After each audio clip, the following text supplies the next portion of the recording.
Hi, everyone. I'm Dan Albers, and welcome to This Week in Anderson on the Big Eye Sports Podcast. And always, I'm joined with my co-host, Steve Ellis. And Steve, our next guest, I'm really excited. I know that I've always heard about Quinn through my brother and your brothers, obviously, and you got to see him. But I'm really excited. Tony Diana helped us out on this one to get Quinn Newhall here to talk about it. So, great athlete at Anderson, and it's going to be great talking. Great athlete, super quick, and I can tell you, my memory of him, it's just streaking down the field and catching bombs from Rick Vidos, and then obviously on the baseball field he was a great athlete as well. Well, what's going to be really cool too is Steve and I, we'll get to here in a minute, Quinn, is that Steve and I did a podcast on the top 25 quarterbacks in Anderson history, and we had Vidos on there, but we just didn't know enough about him, so hopefully we'll get here to talk with him. But Quinn, as I said, is joining us. Quinn Newhall. And Quinn, thanks for joining us. I am glad to be here. Class of 79. 79. That's it. Ancient history. No, man. It's all good.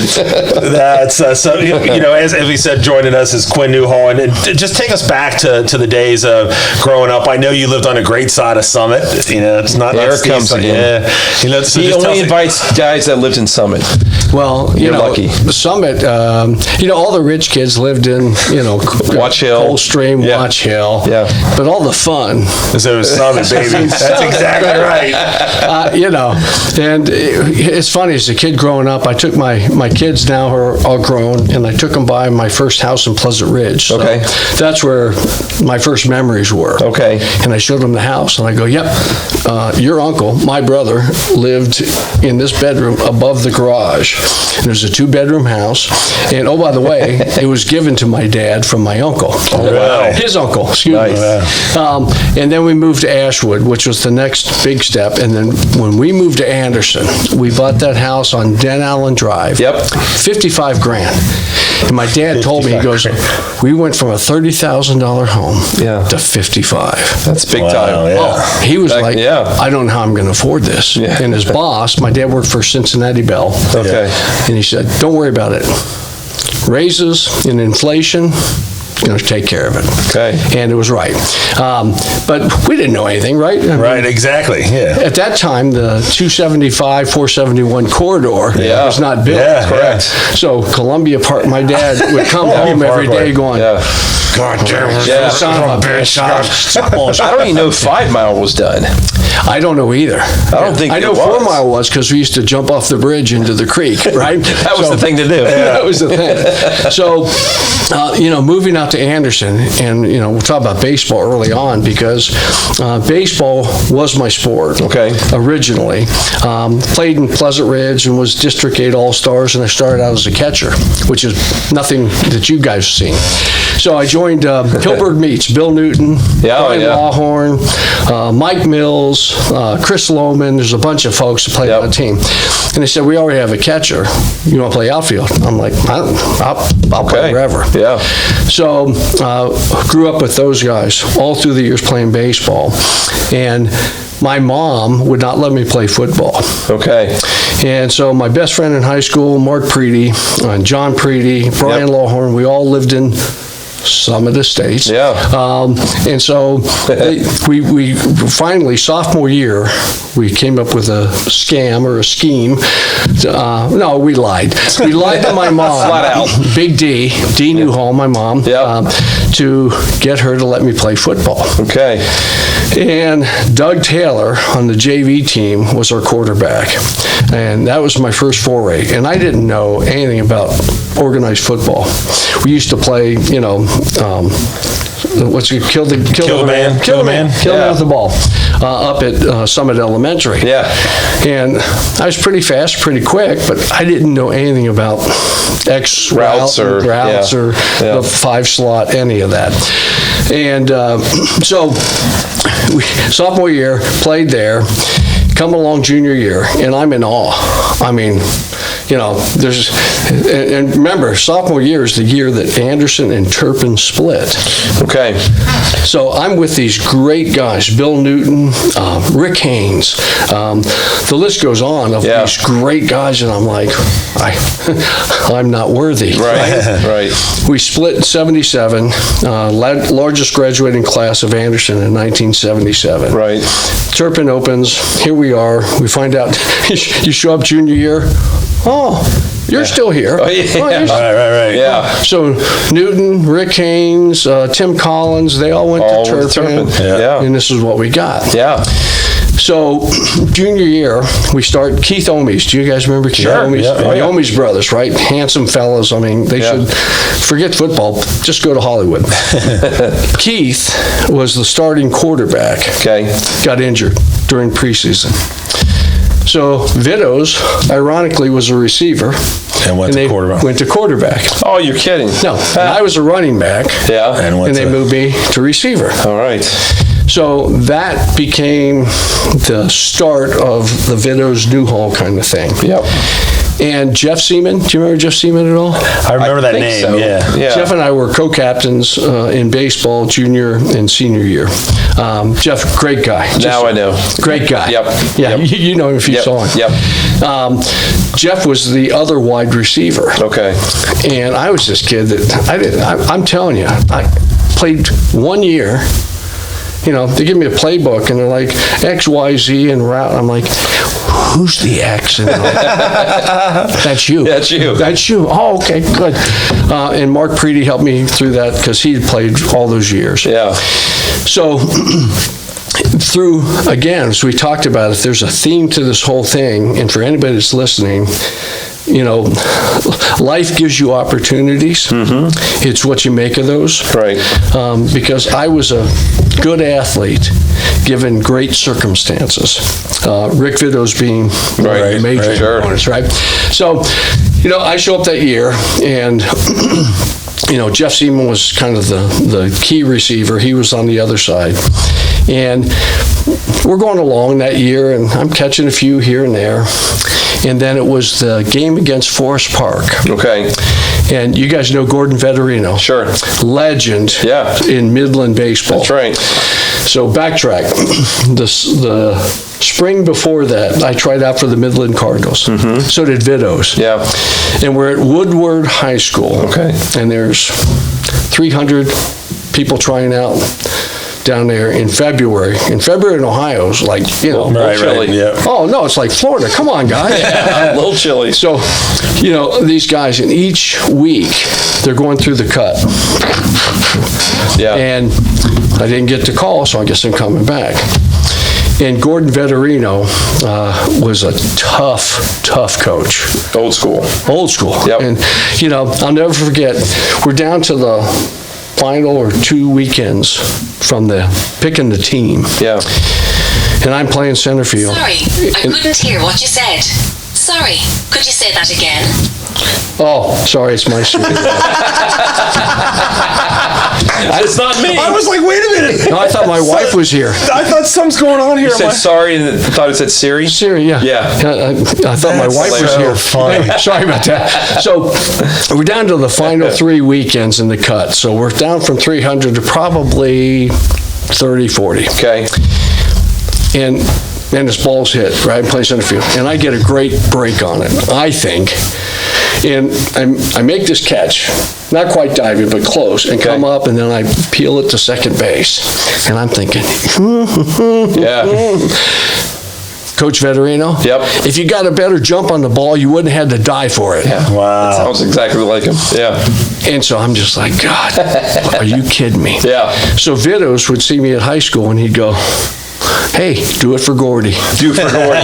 Do it for Yeah. Gordy. 'Cause he Oh my knows gosh, great. that's funny. So my nickname for the rest of, you know, junior and senior year was Gordy. Gordy. My brother still calls me Gordy, right? That's incredible. And it's all because of Gordon Vettorino. So fast forward, you know, I'm just this side cog on the football team junior year, and we're playing Forest Park. And it says we lost 16-0. I'm not sure that's true. I think it was 16-10, as Okay. I recall. All right. And we go into this drill. And for whatever reason, Bob Goodrich was like, he's the guy. I caught in that game 8 passes, 6 of which came in the final 2 minutes of that game. Really? Wow. And we got down, and this is, as I recall, again, I'm old, I forget shit. Yeah. But we got down to the 5-yard line, through the series of outs and slants, and for whatever, he just kept going, go to the well, go to the well. Yeah. Halfway through that drive, I look over and I hear this guy say, "Hey, Quinn, how you doing?" Who is it? I don't know. Gordon Vettorino. No way. He's on the field? He's a line ref. Oh, you're kidding me. No. So I got there and I'm like, am I good? You know, getting my... Oh, my gosh. And he goes, yeah, you're good, Quinn. How you doing? I'm like, Mr. Vettorino, how are you? Yeah. He's like, good, Quinn. Having a good game. I go, Oh, my gosh. well, hopefully it's going to get better. Yeah. Long story short, we get down. We didn't make it. We lost. But all of a sudden, through that lucky moment, Yeah. my name's on the map, right? Yeah. So I finished junior year with 24 receptions, 254 yards. And what's odd is then it became this thing next year. Is like, if there's a silver lining behind the season last year, Right. it's the combination of Vidos and Newhall returning.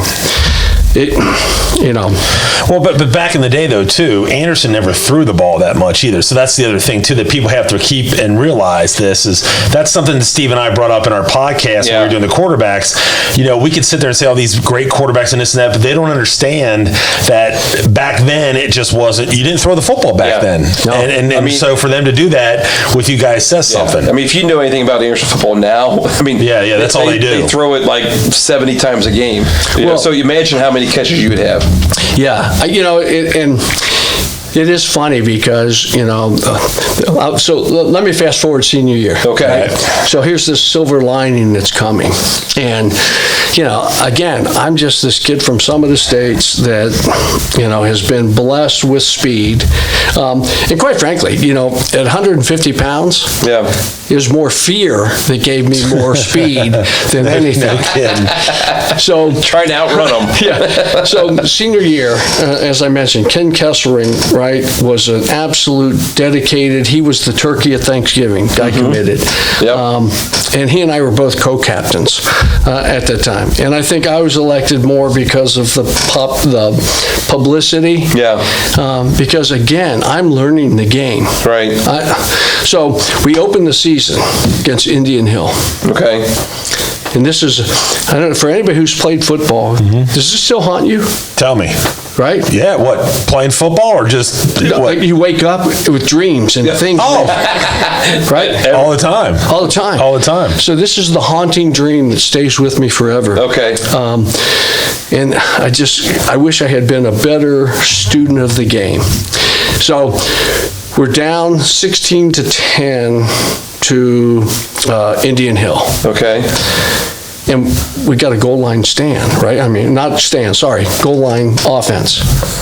And every time we went goal line offense, I was pulled in tight into the tight end position. Okay. Now, they didn't call goal line offense, so let's be clear. This is, me being an idiot. But we're on the goal line. Right. And they call a slant. X19, still remember, X19, which is, boom, hit it, Vidos throws it, Touchdown, you win. Gravy. Yeah. Gravy. So they ran two plays. I don't know if it was the Lawhorn or the Bob Zoglio. Yeah, remember running Bob? back. Running Sure. back, really fast guy. But we failed. And so they call X19.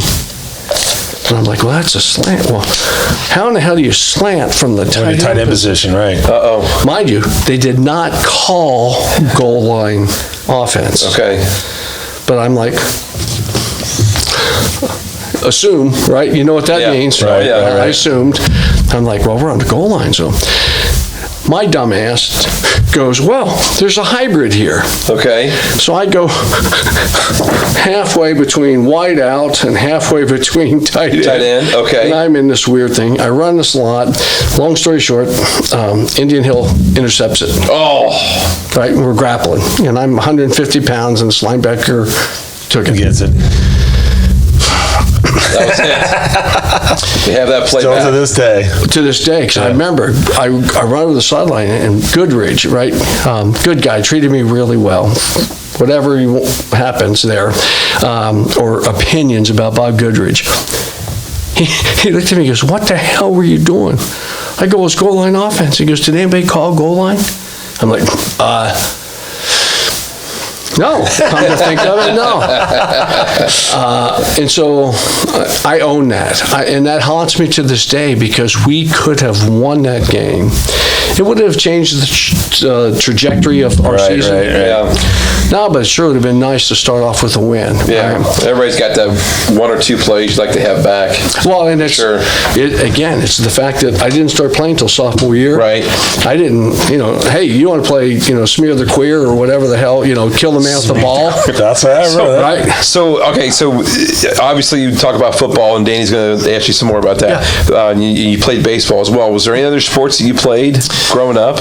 No, I was, I'll never forget. Remember Mr. not Frickman, Sanders. Dick Sanders. Dick Sanders was the basketball coach. And I tried out, and, to be honest, I was great defensively. Okay. But, 5'10". Yeah. Right. And don't forget, in that era, Mark Reed, Tim Dodson, Campbell, Rich Dodson, right? And these guys are 6 foot plus. They were smelling air. They were really good. Really good. Yeah. Yeah, they were smelling air no Newhall has ever smelled, right? So, and Mr. Frickman, do you remember Mr. Frickman from high school? Sure. Jerry Frickman, coached the 7th grade basketball team. And I tried out, and he said, you're really good. And he said, and if you were taller, you could have made the team. And that sounds exactly like him, being blunt like that. He's blunt, which I appreciated because I had no business playing basketball. But it literally is that thing, though, for coaches out there. I think every coach's job should be to teach the love of the game. Yep. Regardless, because, was it 1% of students in high school end up making it and playing in college? Absolutely. Yeah. Yep. And so you never know. My son, who is, Bryson's probably 6'3". Okay. Great athlete, good kid, but he did not get, my wife went to the Air Force Academy with me. Yep. And she was a basketball and track star in high school. Okay. And ended up running track at the Air Force Academy in the quarter mile. So she was a 400 runner. And the first time we saw our son play soccer, we both looked at each other and go, what the hell happened? Wait a minute. Where'd they get that from? I thought we had good genes here. They were like, well, this gene pool, this is from your son. And literally, my son, soccer, all the parents go, which one's yours? And I go, you see the ball? Like, I go, don't ever look there. I said, see the kid doing cartwheels? Oh, man. Right? He's doing cartwheels in the goal box. That's funny. Long story short, 10 years, when he turned 10, it clicked. And he ended up being all-state in track and ended up being runner-up all-state in soccer as a sweeper. That's great. And so to parents out there, you just never know when it's going to click. Yeah, right.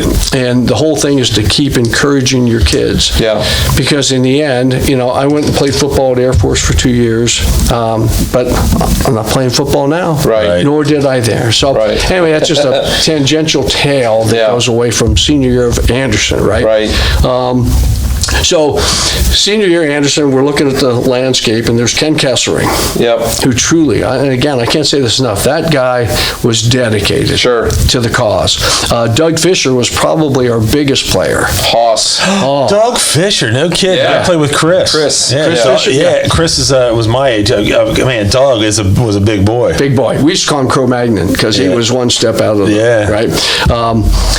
It's funny. The reason I say how dedicated we got to a point in senior year, and we weren't doing well, so we ran a lot of suicides at the end of and football suicides, as you know. It's not a basketball court. No, this is a 100-yard field, 25-yard line back, 50-yard line back. Good Lord. The other 25, right? And so did you guys ever do those the hills? By the cafeteria there, right up going the up that hill. Oh, We used to take the bags, the hit, and we had to carry those and run up and down that hill. We were back. We didn't have bags, so they used to ask you to bring your mop mom and you had to carry her.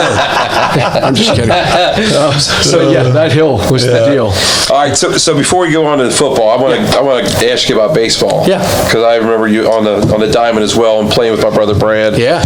You played for Coach Bowman. Yeah. And you're a 3-year starter, I believe. Yes. Well, okay. 3 3/4 year starter. Oh, okay. That story I told you. Well, yeah. Well, so tell us about your time playing baseball at Anderson for Coach Bowman. So it's funny. A long time. Remember Jim Neiman? Sure. Yeah. I mean, he was the baseball coach in the early 70s. He was an icon. Jack Kaczynski. Oh, yeah. Nicky Tarpoff. Tarpoff. Yeah. I mean, if you got to play for Coach Neiman, who was a middle school gym teacher. Yeah. Oh, yeah, we had him. Yeah. Right? Yeah, we all did. And it's like, he was a different dude. I think he played for the Reds at some point, right? He got drafted. Somewhere. He got hurt, but he played for UC for sure. So this guy's, right, he's the real deal. Yeah, oh, yeah. So, sophomore year, again, act of fate, Turpin, Anderson split. Okay. Rick Vidos and I ended up making varsity as sophomores. And my big break came because someone else got injured. Mm-hmm. And Rich Dodson, this is what's amazing about great athletes, right? This guy pitched through 92 miles an hour. And so in 1977, that was a big deal. That's like 105 now. Yeah, right? Yeah. I mean, back then, Scott Moneyhoff, do you remember that Sure. guy? Yes. I think Marion Purcell, right? Purcell Marion. I think he played that. Who? Moneyhoff? Yeah, Moneyhoff. Roger Bacon or Purcell, one of them. Might have been Purcell, but I know he got drafted by the Phillies. Yes. Yeah. So it was so great, right? So here's the starstruck kid, and you talk about being embarrassed. My mom used to make cupcakes. Okay. And I'm like, oh shit, here comes mom. So she'd come on the bus, and here's Rich Dodson, Tim Campbell. You're kidding me. No, Kurt Stevens, all these kids I looked up to, right? And my mom coming, hi guys. With cupcakes. What I realized is cupcakes is an international language that crosses all class barriers. Yes. And they're like, your mom rocks, dude. Well, I was getting ready to say, it's better to be called Gordy than Cupcake, I can tell you that. Right. Yeah. So the breakthrough moment came in baseball at McNick. And we were playing them, we were down 7-5. And Coach Bowman, I don't know why, Vidos and I are over there jaw-jacking, looking at the crowd. And all of a sudden he's like, put a helmet on, you're pinch hitting. Yeah.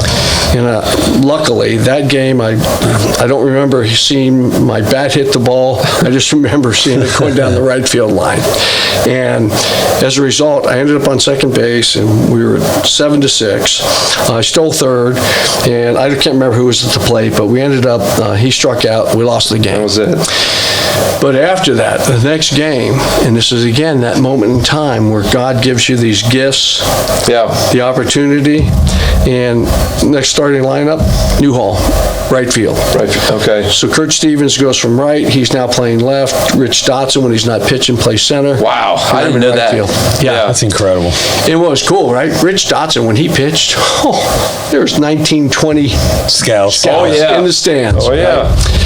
That year, first round of the playoffs, we played against Purcell or Roger, whoever Moneyhoff played. Okay, yeah.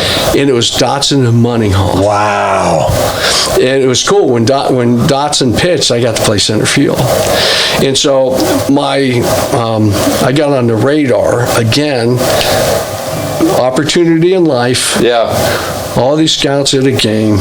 Was I good? I was okay. I was a good player, but opportunity knocked, and I got on the radar literally because of the radar guns that I had a great year.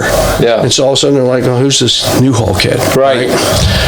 Tell me about him. Oh, he's a sophomore, and yeah. Right. So that was the opportunity because there was a chance out of high school to go play minor league ball for me. Okay.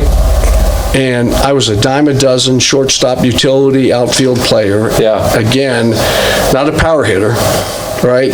And most outfielders are power hitters. Yeah. So I looked at that life, and prior to that, I played for. Do you remember the Tigers? No. Baseball team? Al Simone, Ed Simone. Sure, I know them. Yeah. Wow. That was the Tigers? Yeah, the Tigers. Okay. And Newton played on there. It was a mixed group of Turpin and Anderson guys, and we played in that Midland League. Okay.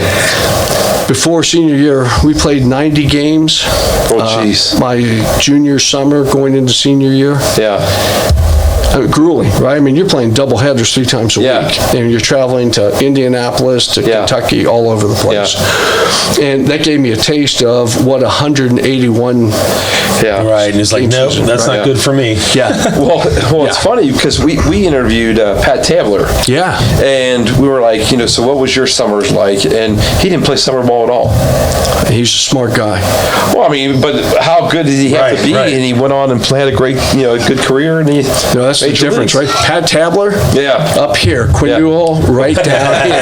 He had it. He had it. So I was a working class dog. He had all that skill set, but it really helped me because senior year, I'll never forget. I played in the All-Star game. You remember Jeff Russell? Sure. Yes. Wyoming pitcher. And pitching for the Texas, Reds, right? And the Reds. Oh my God!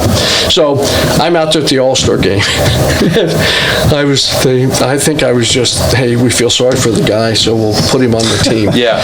And so I led off, and who's out there? Jeff Russell. And by the way, he was at the tryouts for the Cardinals, and he made it, right?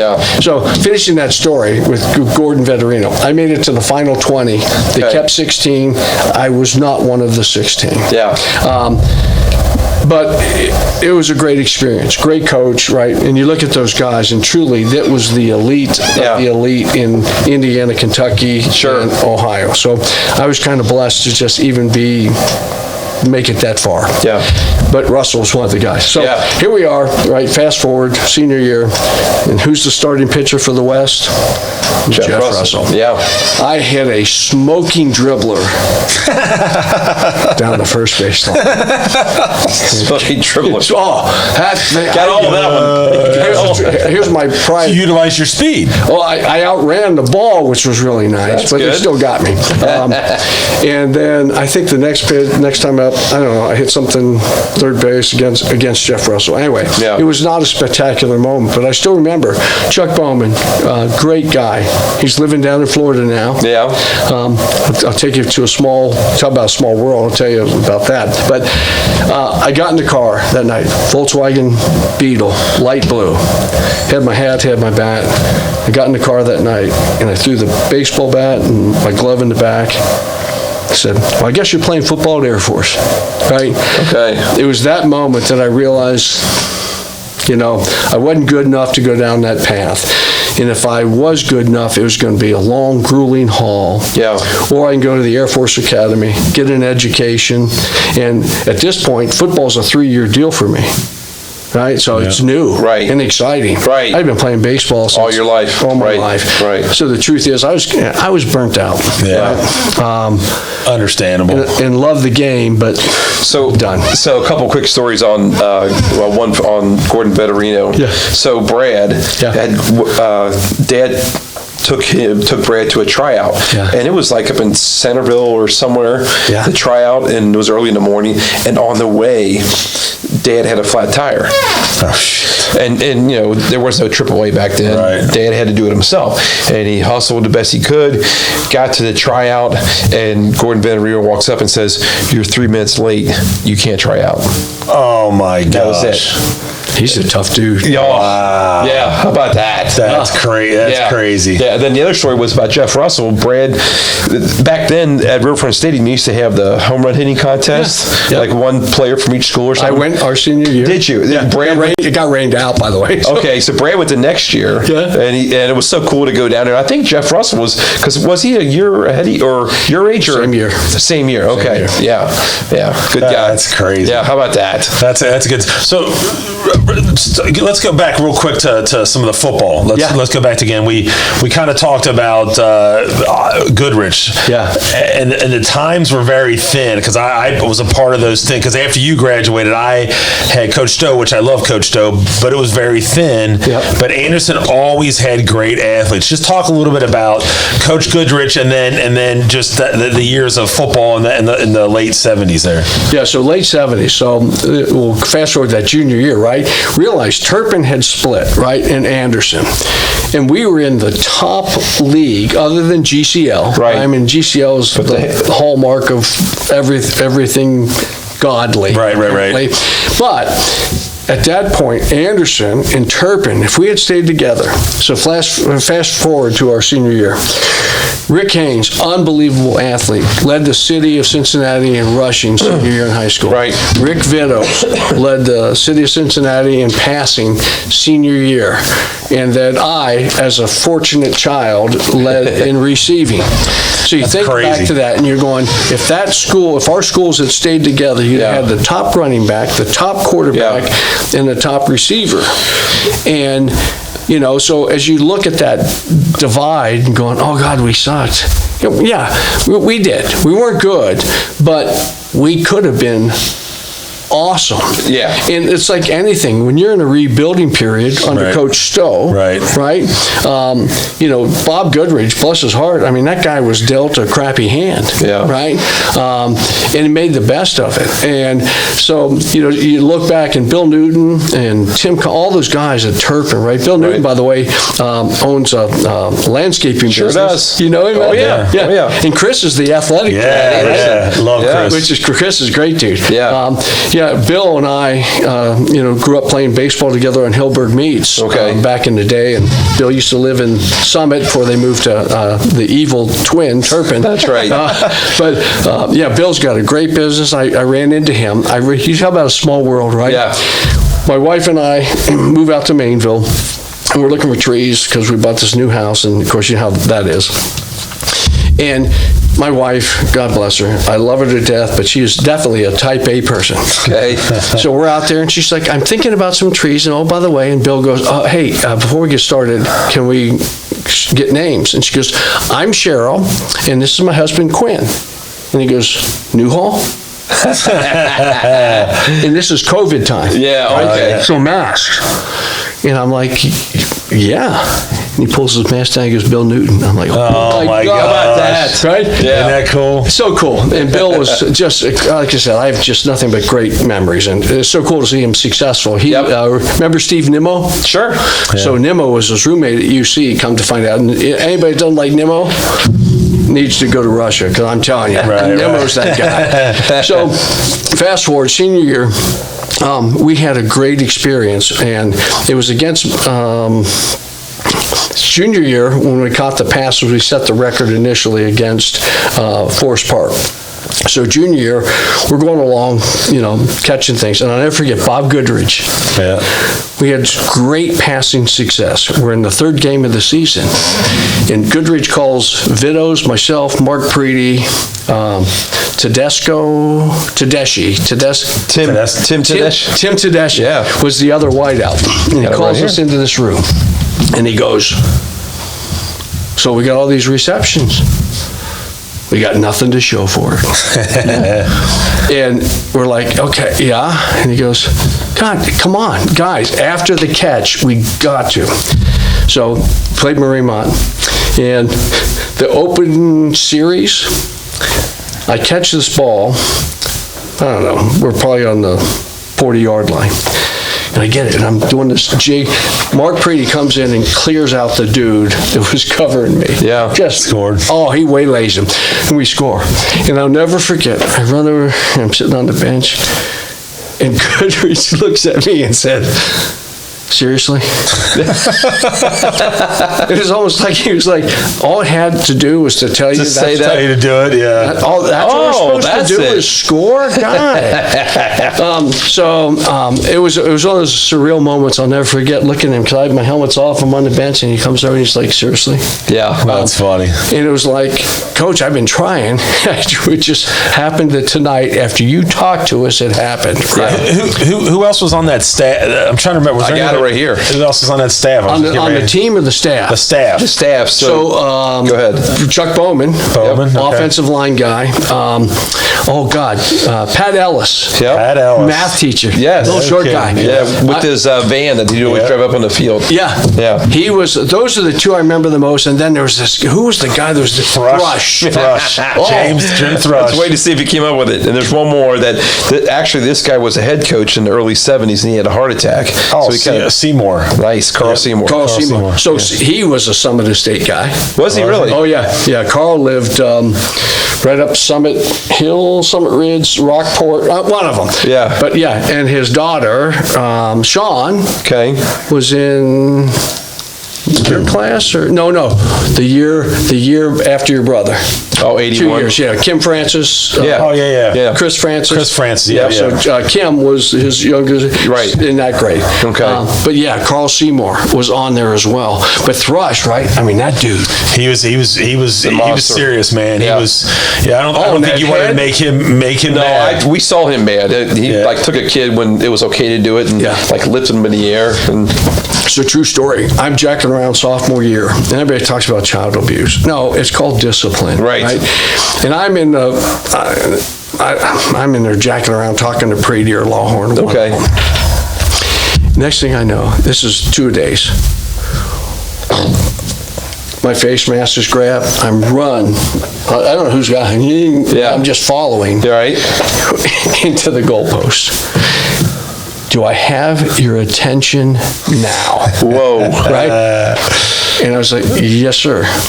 And it was a cool moment because here I am, captain, Johnny Jackaround, again, Pilgrim or Native American. Right. Kesselring's probably the one that said, go grab him and smash his head into the goalpost because he took the attention. But it was that moment, right, in sports where you kind of go, you're an idiot. So we finally get to Norwood, right?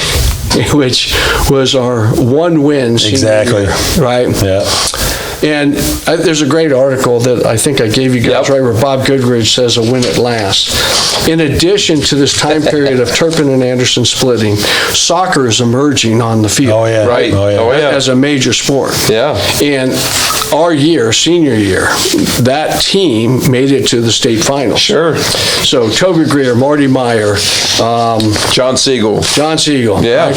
That group, they make it to the final, they lose to Northmont Danny 3-1. Or is it Danny Davis? No. Yeah. Yeah, and then there's another dude. He was a cute little guy, blonde hair. Wolfson? No, Mark he Wolfson? was in your brother's class too.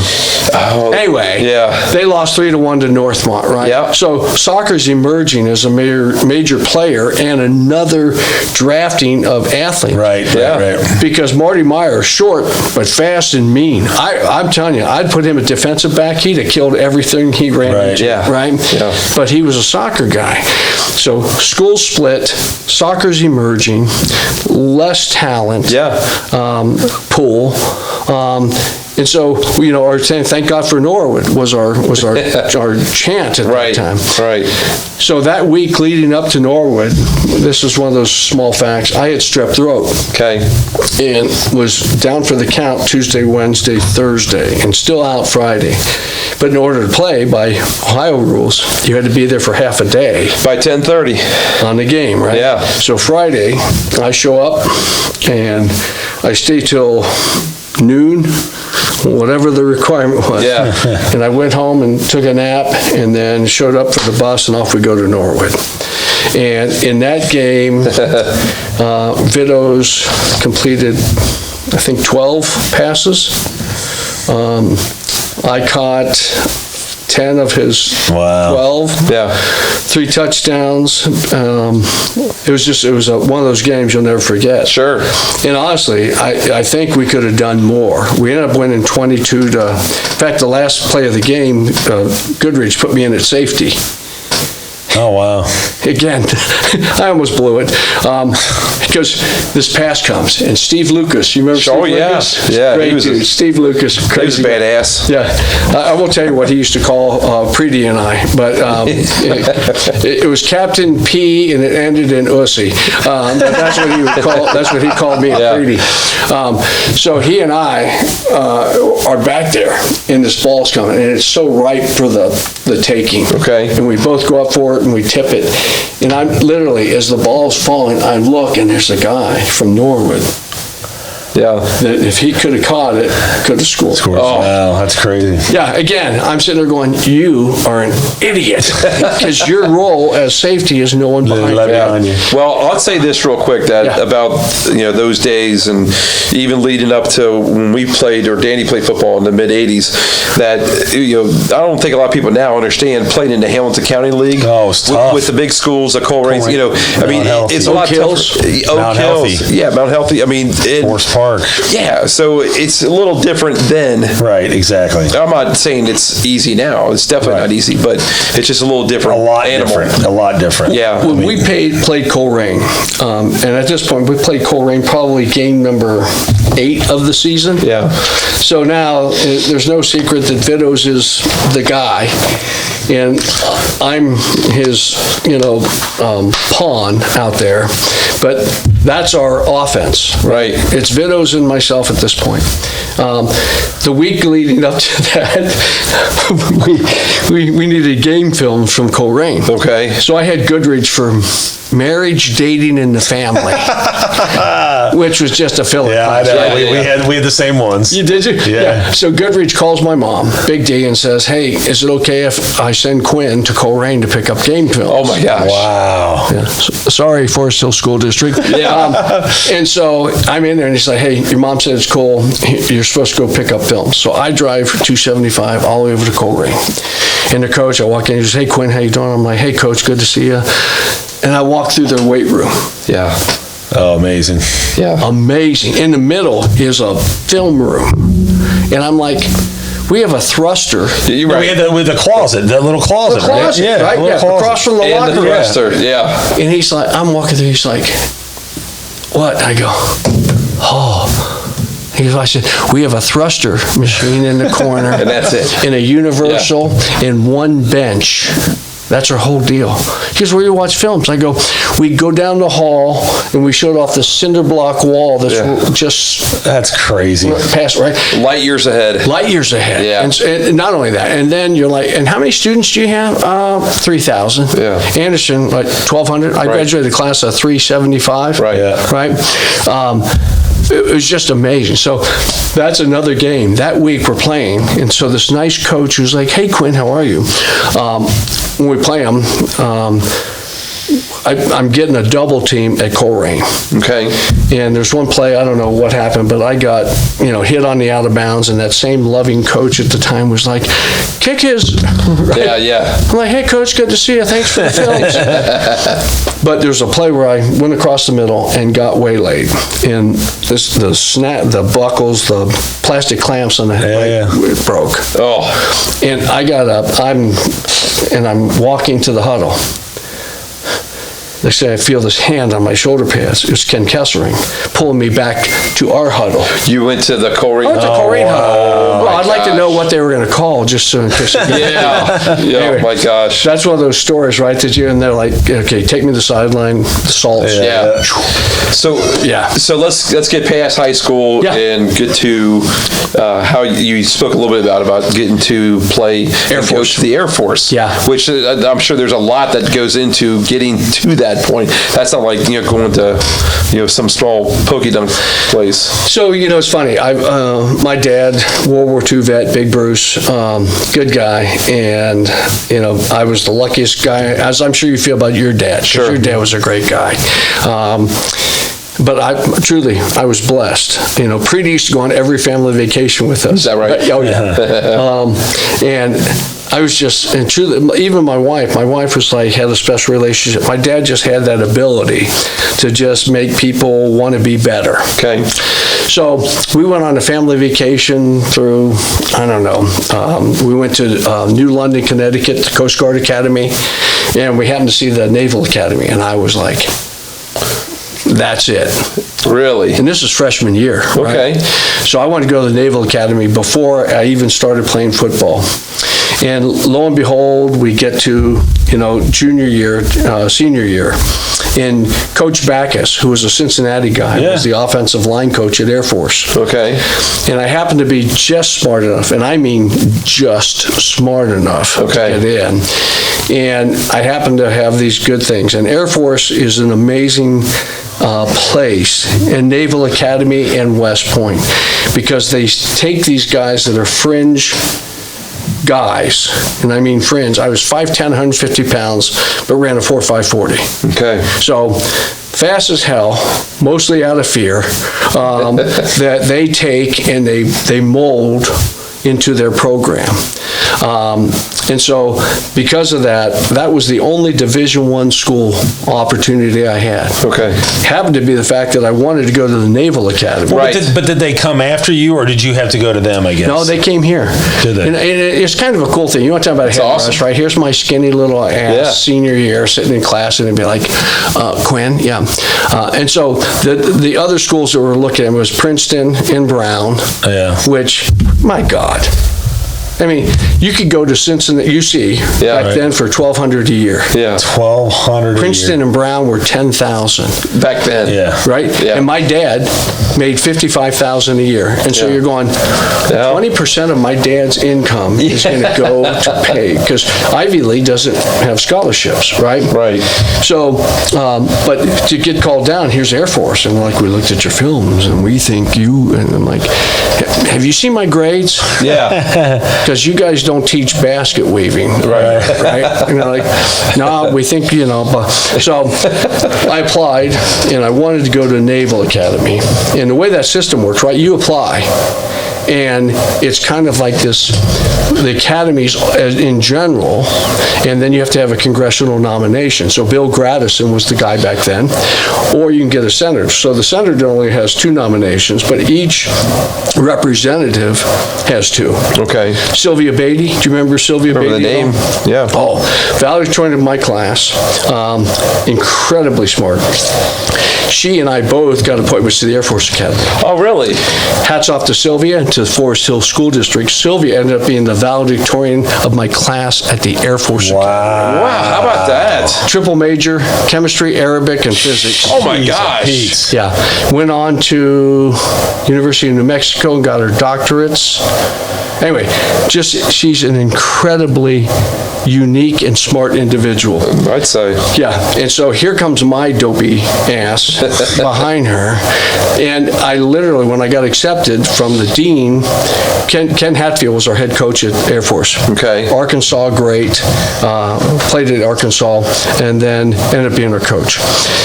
And he's like, hey, you're in. Yeah. I get a letter from the dean, General Orth, that said, you have a 25% chance of graduating. Oh, how about that? Yeah, there's your motivation. Wow. And, I had like a 700 English, 500 math. Okay. Yeah. In SAT. I can't remember which one was which, right? Right. Which you kind of go, hey, that's pretty good. Not by their standards, right? Right, I mean, I'm sure. You take 2 years of physics, you take 3 years of physics, 2 years of electrical engineering, aeronautical, astronautical, math, F, and F. and math through differential equations, right? Yeah. So calculus, analytical geometry, differential equations. Yeah. I don't think I want to go to Air Force anymore. Thank you. Bye. Yeah. I'm telling you, there's so many classes, right, that I went up and I was like, a D. Yes. Yes. So, D is for diploma. Yeah. That's right. That's exactly right. It is so true. I mean, and there's so many great experiences from this. So I played for 2 years. Okay. And when I went there, they had a pro set offense.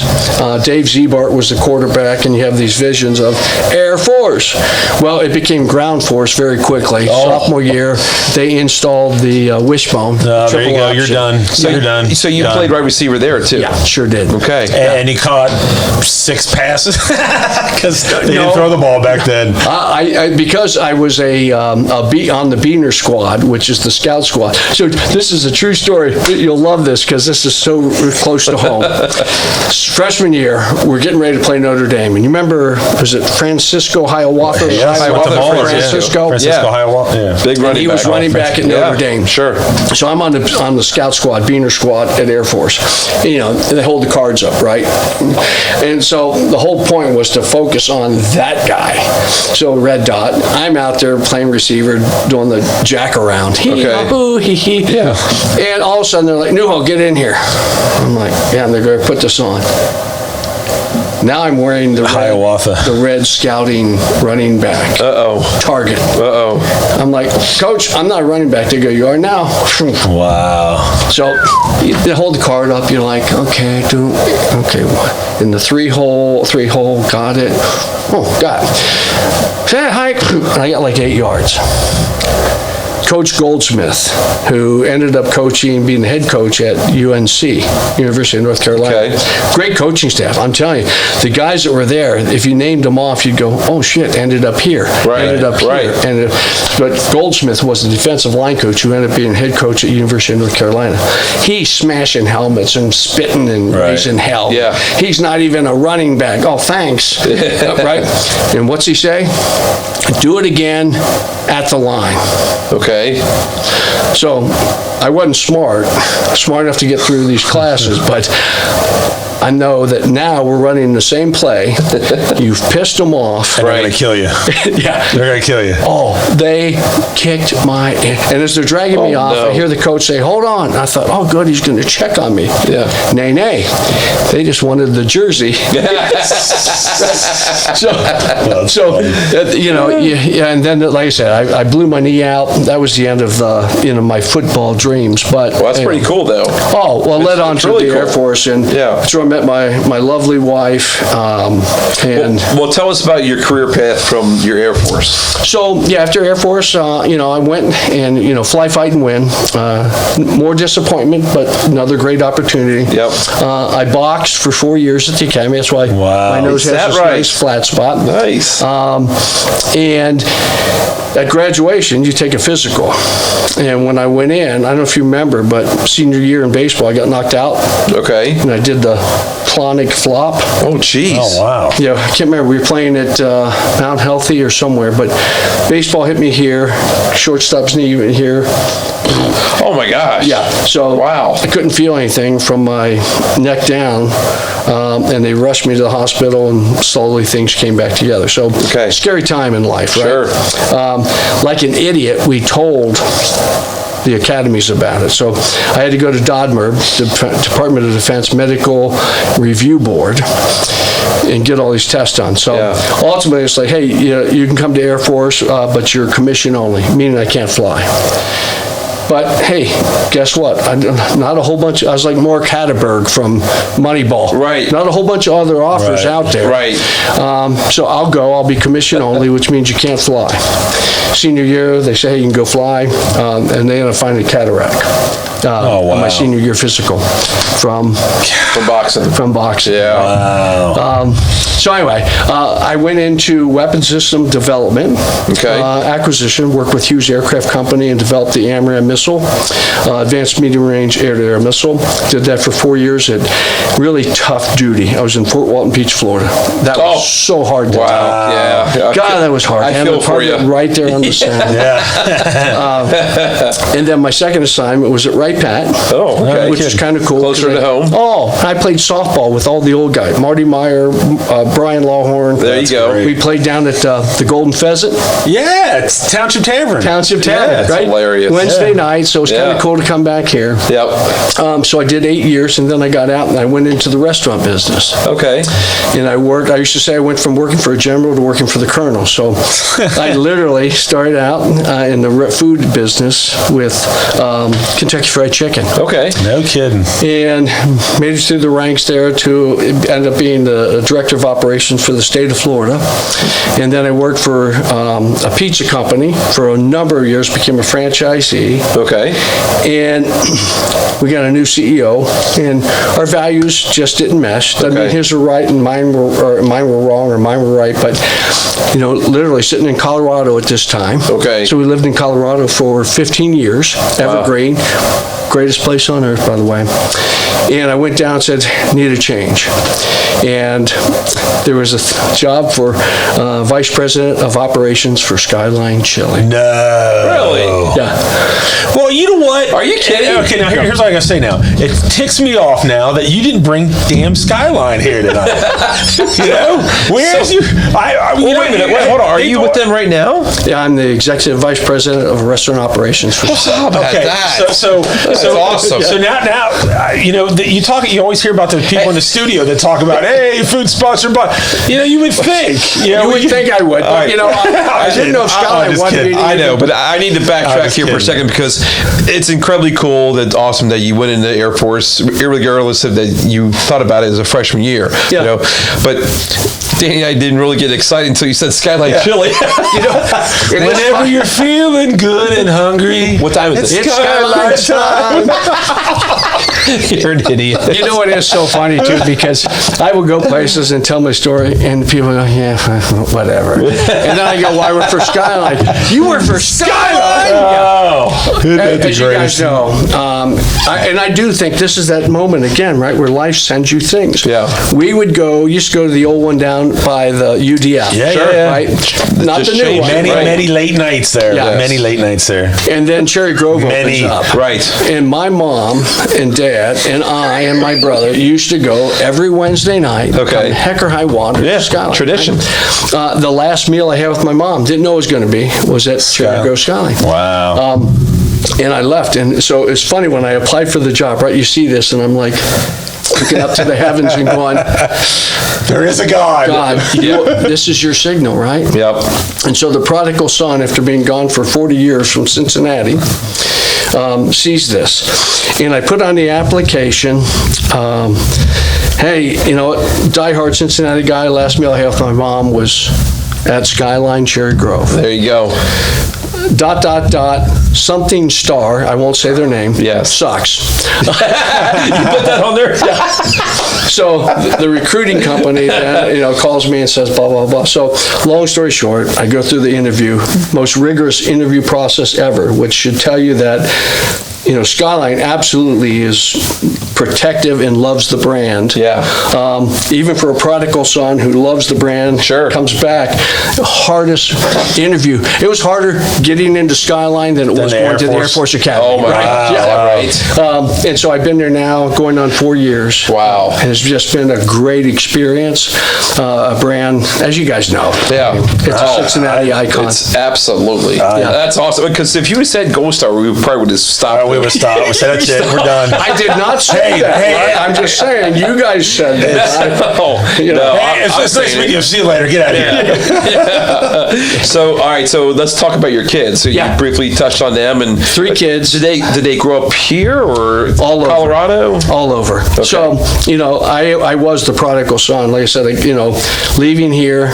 My son was born at Wright Pat. Okay. His path in life, as we lived through several places. He graduated from Evergreen High School. Like I said, great track guy. Yeah. All-state in track. Yeah. 2 years in a row. He was took after his mom, 400-meter runner. Okay. 48 in the 400 meters. Yeah. Not sure what that means, but okay. Got a little speed from Dad, too. 48 seconds in the 400. Oh, okay. Yeah. Come on, Danny. Yeah, come on, Dan. Get with it. I have 48 seconds of something else. But yeah, that's how long it takes me to do a 5-way. But he ended up getting his degree from Texas A&M in maritime operations and then joined Military Sea Lift Command. Oh, wow. So when you come out with the maritime, there's 2 routes. You can be the guy that brings the Mercedes over from Germany. Yeah. Or you can join Military Sea Lift Command. Okay. Which is a supplemental arm. So he was on an all-civilian crew on a Navy ship. He's been doing that for 5 years, and he's now getting his master's degree in supply chain and logistics.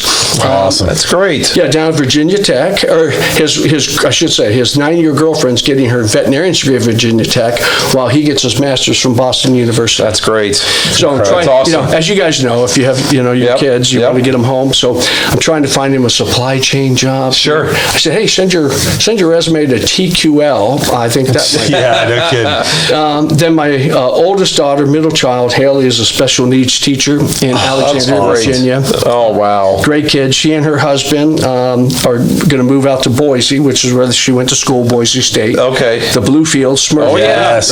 The Smurf turf. Yep. They're going back out there, and then my youngest daughter, Logan, is working on her master's degree.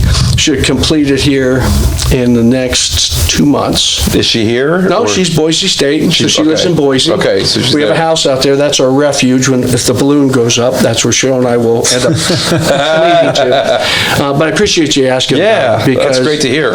I think, as you all know, gosh, there's nothing in the world like high school football. Yeah. The memories and just right, and so many people go back to glory days. I think about, what was that movie with Robin Williams? Yes, glory years. It was like good times or Yes, with Russell. Yeah, Kurt Russell, right? And he dreams where he dropped the pass, and then he goes back and he does it again. Oh, is that right? Yeah. Okay. I don't know what it is, but it's not a great movie, but it captures everybody's My Indian Hill. And not going wide out, right? Yeah. That haunts me to this day because we could have won that game and we didn't because of me. Right? Well, we all have those stories. Yeah, but in the end, your legacy, right, is your kids. Yeah. And making sure that they're good people. Yeah. And you sound like you've done a hell of a job. You've done an excellent job. You and your wife. I didn't. Cheryl did. Well, you both did. Of me. Yeah. Right? But it's funny, guys. Like Mark Preedy and the Preedys, right? Mark and Laura live out in Liberty Township area. Okay. And Laura's a school teacher forever. Mark worked for FedEx and still does. And their son Alex, ended up going to Notre Dame on a football scholarship. Great kid, great contributor. They live here. Rick Vittos, kind of do this thing. He's down, had a great career. Could have been, if the USFL had expanded or survived, may have been in a different chapter. Sure. But he's doing great. Brian Lawhorn, he's some muckety-muck in IT at Kroger's. Is that right? And I mean, literally, I think he's the top guy. Is that right? Oh, yeah. Wow. Yeah. Old lefty. Yeah. He played first base. Yes, he did. Yeah. Yep. So it's kind of cool that, life, the choices you get, for anybody that's out there listening, make the best of them. That's right. Well, you know what? That's you funny. Have, Quinn. I was just getting ready to ask you about that, and obviously you've brought it up and talked about it as your friends. And I was going to ask you if you still keep in touch with your friends from high school, but it sounds like you pretty much do, or you now you're back. Well, Mark and Laura and I, because Mark was literally, he was another child in our family. Right. This is one of the greatest stories that I have about Mark Preedy. So literally, Mark, John, and Michael, right? And the older sister, Sandy, which most people don't know because when they moved here, she was already in college. Okay. But his mom, Joan, and his grandma, Pashka. I don't know if you knew Grandma Pashka. She sat in the chair. So when you came in through the garage, saw her. She was right there, and she had that Latvian accent. Who are you here to see? I'm like, man. Grandma, I'm going to see Mark. She goes, hey, can he upstairs? She That's pretty good. And here's, Joan, his mom, who was a flight attendant or at least worked for American Airlines, trying to hold these three jackasses together, right, with the help of this grandma. But Mark would go on vacation. And I think it was senior year, my dad's like, is Preedy going or not? And I go, he said he was, Dad. He goes, all right, bullshit, we're going. So we pull out of the Den Allen Drive, right there at the end of the cul-de-sac. Yeah. Take a ride on Summit Hill, turn down Summit Ridge. Yep. Coming around the bend off Pine Bluff. He's running. Are you kidding? No, he got his legs. I go, Dad, stop. I go, there's Preedy in there. Oh, that's fun. Better late than never. That's great. True story. That's hilarious. He comes down, he's like, whew. All right, I had to finally convince Joan, and he throws his shit in the back of the seat. That's great. But to this day, right, he was, That's funny. I was his right-hand guy, or he was my right-hand guy. But and to this day, Mark, Laura Mayo, Laura Preedy, right. And Cheryl and I, we go go out. We try and do it at least once a quarter. That's awesome. And then Viddo's and Lawhorn were always very close, and they staying close. Vic comes back and stays with Brian a lot. Ken Kessering, I know he did some coaching gigs along the way. Okay. And like I said, he was the turkey, right? That We need guy to get loved you it. guys to come back for our golf outing. That's what we need to get you guys to do. We'd love to do it. We do it June 4th this year. first Saturday in It's the June. Anderson Football Alumni Golf Association, and it is a lot of fun. That's right for my birthday. So See, there you go. before. You need to try to get those He gets guys like to come. 100 football alumni that come in, and It's awesome. They all just interact. And what year did you play? What year did you play? Yeah, and it's like we all know each other. You know what I Yeah. mean? Did you see Sandy Lyles today at the Masters? No, I did not watch any of it. He's wearing suspenders. Okay. And gray hair. And I'm like, that'll be us. That'll be my class out there at that. Listen to this. Listen to this. I interviewed 2 members of the 1948 undefeated football team at Anderson. They're still living. Yeah. Right. I interviewed him the other day, and this was the coolest thing. He started talking about playing football for Anderson, and he started crying. He started getting emotional, and then his one guy says, "When is your golf outing?" And I said, he goes, "Can I get a foursome?" I said, "You want to golf in my golf?" And he goes, "Yeah, if you'll let me." And I said, "Hell yes." How old is he? He's like he's got to be in his 90s. So look at this, Quinn. So this is like the Anderson football records from 47 to 76, so right before you. Yeah. But here's that 48 season where they were 9-0. Yeah, and undefeated. It was really cool to be with him. Hey, so I want to just try to wrap this up real quick and just give the things that we always do to end this. Yeah. So I want give me as quickly as you can your favorite high school memory. What was your favorite high school memory that sticks out to you? Favorite high school? It can be prom if you want it to be. No. Eating at Skyline Chili. No. You know what? Favorite high school memory? I had so many. I mean, I was blessed, right? I mean, I really had so many great memories. One of the things that always has stuck out, when I broke my foot against Forest Park, we had planned to have a little party after the game, and we had stashed some contraband. Okay. Yes. And Ken Kessering is carrying me to either my mom's car, my parents' car, or the ambulance. I can't remember, but my foot was a mess. And as he's carrying me, he says, "Okay, so where is..." He's not worried about you. Oh, hell no. He doesn't care. No, I said, it's under the front seat of the Volkswagen. He's like, "Got it. How do I get in?" And I said, "My keys are in the locker." He didn't give a shit about how my but I hope you're okay. He wanted to know where the contraband was. That's funny. awesome. I don't know. That's a good one. And then, did you have Favorite teacher? Yeah. Give me a favorite teacher. Andy Wolf. There you go. Andy Wolf. You're not the first person to say that. No, and the story of the man in the gray suit. Well, Have they mentioned that? Have you heard? Has we've that heard come all up? of his stories. Yes. The man in the gray suit is about this mystical creature that people saw in Marietta. In Marietta. Right? Yep, the hitchhiker. Yeah. Yes. And so here's another thing that's great about Andy Wolf, and this is why I think he's such a great example for people. Yeah. Freshman year, not allowed to play football. I'm a heck of a, in my own mind, baseball player. Okay. But fall sports come along, and I got Andy Wolf for History 101. Oh, I know what's coming. And he's like, "Quinn, what do you do?" Yeah. I go, "What do I do?" And he goes, "Sport-wise, what do you do?" I said, "Well, baseball." He goes, "No, what are you doing now?" Yep. I'm like, "Nothing." And he's like, "You Wrong want to run answer. cross country?" Yeah. And of course, I'm like, "Yes." So I find my ass out there on the cross country. Yeah. True story, freshman year. I was so bad, right? My glory day, I'll tell you about the glory day that came, but there was a race that was at Anderson. And the track, you started on the track. Yep. And then you ran up the hill, across the football practice field. Through the woods. Then you ran through the woods behind the McDonald's. Yep. And you come back out, and then you finish where you're...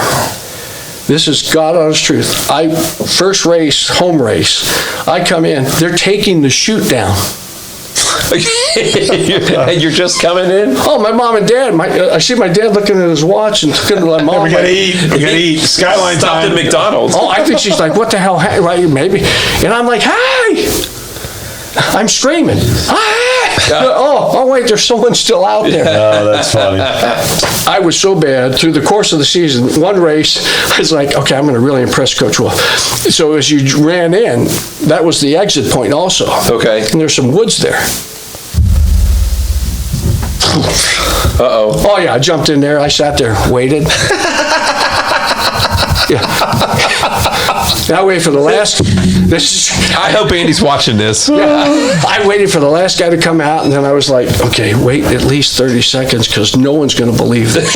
Oh, that is great. Slowly through the course of the season, I went from a 14-minute, 2-mile cross-country race to 12:50. Okay. Still never going to break records, still never good, but what he taught me, Andy did, was he was always encouraging and never, I mean, it's funny. I mean, I think if I was a coach, I'd have been like, okay, remember when I asked you in history class? Yeah. Don't say this isn't your deal. You get out of here.